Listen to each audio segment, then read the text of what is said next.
국내 증시가 3거래일 만에 반등에 성공했습니다만 코스피 2,500은 회복하지 못한 채 마감했습니다. 주식시장 형님인 코스피보다는 아우인 코스닥 쪽 수익률이 훨씬 더 높았는데요. 오랜만에 2차 전지단이 큰 폭으로 오른 영향이었습니다. 다만 간밤 뉴욕 증시에서 전기차 관련주가 일제히 하락한 터라 오늘까지 2차 전지 상승을 기대하긴 어려워졌고요. 정치적인 불안도 커지고 있어서 변수가 많은 날이 되겠습니다. 어제장 복귀하면서 투자 포인트들 체크하시죠.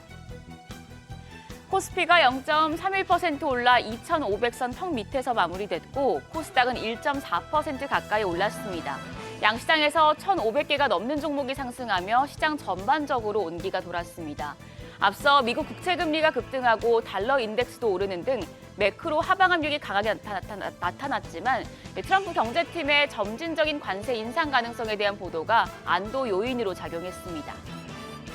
다만 코스피 2,500을 넘기지 못한 데는 외국인의 매도세가 영향을 미쳤습니다. 유가증권 시장에서 메이저 수급 주체의 양 매도가 나왔습니다. 외국인은 3천억 원 가까운 매도 우위를 기록하면서 시장 상단을 제한했습니다. 기관도 580억 원 팔자세였습니다. 개인만 홀로 3천억 원 가까이 사들였습니다. 반면 코스닥 수급 상황은 정반대였습니다. 외국인과 기관의 쌍끌이 매수세가 유입됐는데요. 외국인이 774억 원 순매수했고 기관도 623억 원 사자세 기록했습니다. 개인 투자자만 1,400억 원 매도 우위였습니다.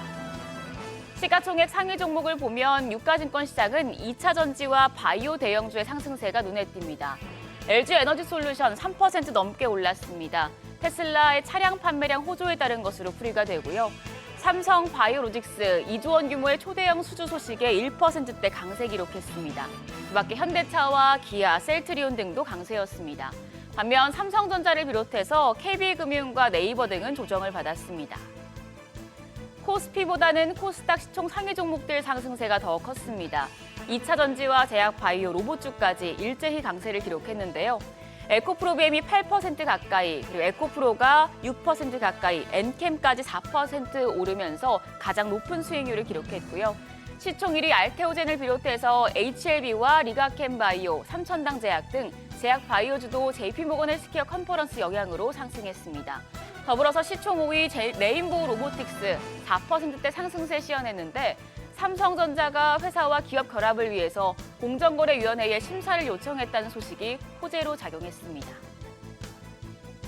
환율은 내렸습니다. 정규장 마감 시간 달러 기준 7원 60전 떨어져서 1,463원 20전에 거래를 마쳤습니다. 앞서 달러 인덱스가 110선을 넘는 등 달러화 가치가 크게 올랐었지만 트럼프 행정부의 점진적 관세 인상 검토 소식과 중국의 위안화 강세가 시장 레벨을 낮췄습니다.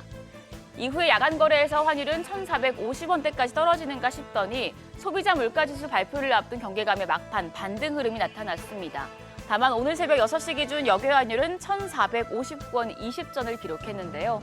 외환 시장 1,460원대 초반에서 문을 열 가능성이 높겠습니다.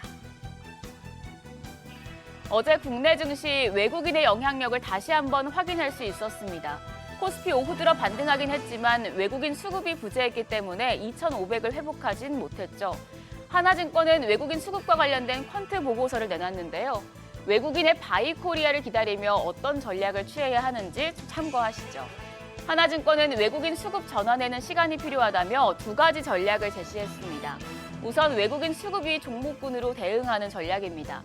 코스피 외국인 순매수 금액이 낮아질 때 외국인은 3개월간 순매수한 상위 종목군은 오히려 오르는 경향을 보여왔기 때문인데요. 하나증권은 외국인 수급이 유입되는 종목 중에서 기관 빈집과 실적 상향 등의 여러 요인을 고려해서 종목들을 스크리닝했습니다.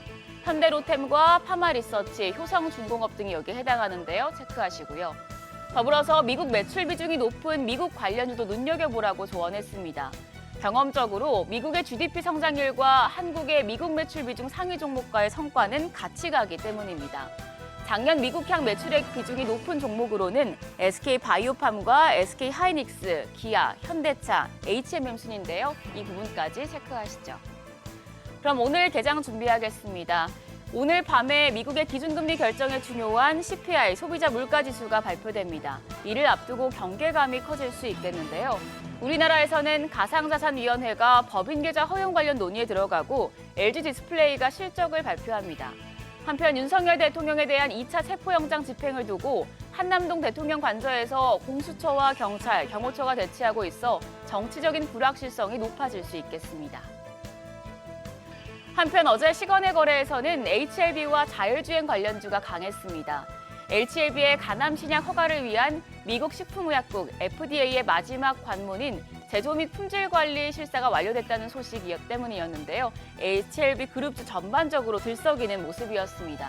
다만 자사 간암 1차 치료 신용 후보 물질인 리보세라닙의 변용 물질이죠. 항서제약의 캄렐리주맙에 대해서 이 세 가지 경미한 상황에 대해서 개선 요청을 받은 것으로 알려졌기 때문에 이 부분에 대한 불확실성은 아직까지 남아있는 상황입니다.